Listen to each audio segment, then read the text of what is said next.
Hi there, welcome back to the channel. In today's video, I'm just going to share with you a couple of techniques and ideas and ways you can customize your Pandeiro when you first get it, and just introduce the instrument a little bit more. If you're new here, my name is Ferguson. I'm a percussionist based in Edinburgh, and I've been playing Pandeiro for 6 years at this point, and it's sort of become my favourite instrument over the years. So let's clear something right away. One thing I totally forgot to mention in last week's video about what to do before you get a Pandeiro is get a case when you buy a Pandeiro. It's the thing that I cannot believe I overlooked it. It saved my instruments more times than I can count. And if you're getting like a beginner Pandeiro, you're only increasing your budget by about 50% to get like a case that will do for any Pandeiro that you get ever. I have, I think, a case per Pandeiro that I own. Essential, absolutely essential. I cannot stress this enough. Get a case. Our second tip for today is killing the overtones on your high-headed Pandeiro. So, as you may have noticed, I've got some tape here, and I have a tiny bit of tape there, tiny bit of tape there, but I have nothing on this one, and part of the reason is I wanted to demonstrate it in this video. So what the tape does is essentially limit the amount that the skin resonates, and there's no one rule to this, and you don't need to. I think this is the neatest I could have ever done it. I took the skin off and taped it to the skin without the frame on, and I did a little bit of an extra cheat here because this tells me exactly where I need to get for an like a tone in the top half of my hand. I know that it's just up here, kind of just by the X. This Pandeiro, not as elegant. I just fired it on whilst it was still built. It's also covering up a hole in this skin. This one, I've got nothing on it at the moment, but I am looking to add to it. I just haven't actually sat down and figured it out. There's no exact science to this. It just kind of depends on your instrument and the skin. For instance, this one, hardly anything. It used to have a lot more, and it also depends on the room you're in. So when I first put a lot of tape on this instrument, it sounded great in my bedroom where I was practicing, but as soon as I took it out, the instrument sounded dead. There was no sound to it. It didn't resonate at all, so I had to rip a bunch of tape off it. So bear that in mind before you put tape on it, that you might need to adjust on the road, which is why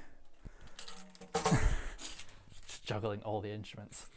Doing it this way might look nice, but it might be a pain in the ass to me in the future. Who knows? So the tape just needs to go on the underside of the skin. It doesn't need to go on the top. I've only got it on top because it's covering that hole that I mentioned. If you've got a nylon headed Pandeiro, then you can get what they're called acoustic gels or dampening gels that usually you can put on drum kit, like a snare or toms or whatever, but it works on any plastic headed skin instrument. That was way harder to say than I thought it would be. Like a Pandeiro with a nylon head, for instance. Next bit of advice is to play around with your platinellas. Why is it at the bottom? Honestly, all the juggling of instruments. So this is my first Pandeiro, and what I've done to it is a lot actually. I've done a lot of customization, and most of these tips that I'm sharing today I've done with this and learned the hard way sometimes. You might be able to see, I'll throw in some b-roll of this.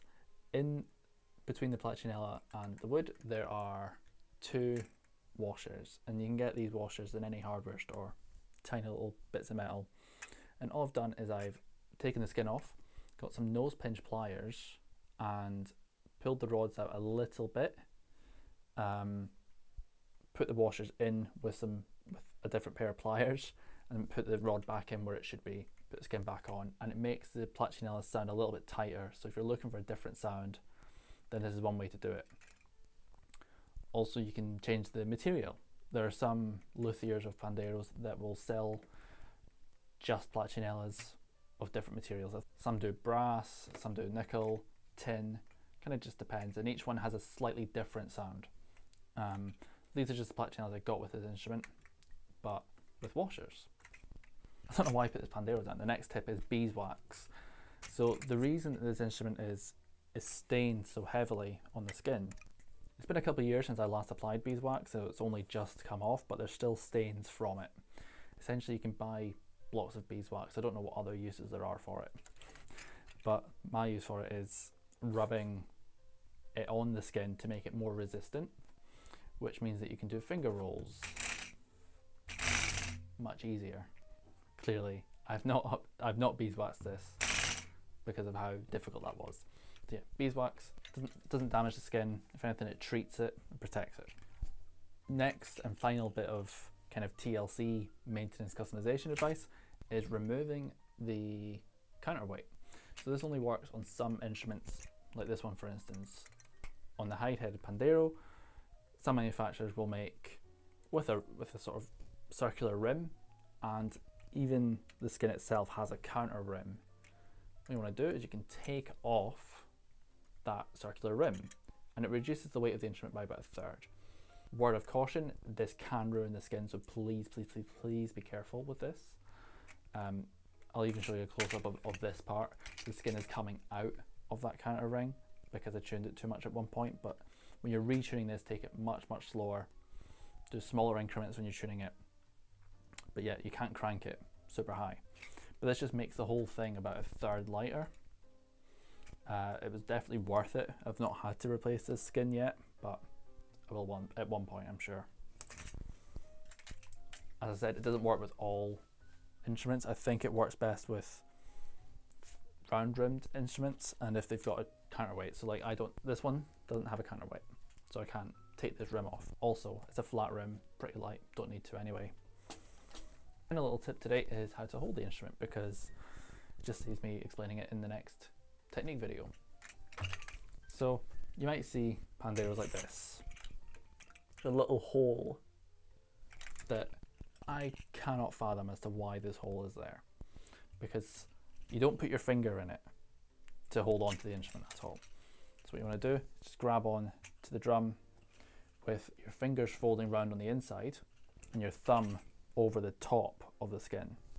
Now the amount you put your thumb over kind of depends on the instrument, but you want it to be solidly over the edge. That's typically how you hold it. Don't need to put your finger through the hole. Again, don't know why it's there. I've only found it useful once when I needed to carry a Pandeiro with me whilst parading in a batteria, and so I just had a strap and hooked the Pandeiro onto the strap, but it was really annoying and not worth it. That's all the time we have for in this week's video. I hope you got something out of it. Next week I'll be sharing the technique of playing all of the potential open tones on the Pandeiro, so look forward to that. If you enjoyed it, be sure to like the video, subscribe so you don't miss any more uploads, and uploads. Why did I say it so weird? If you've got any questions or things you want to share, be sure to leave them in the comments and I'll reply to them. It really helps out smaller channels like this one. And until next time, bye.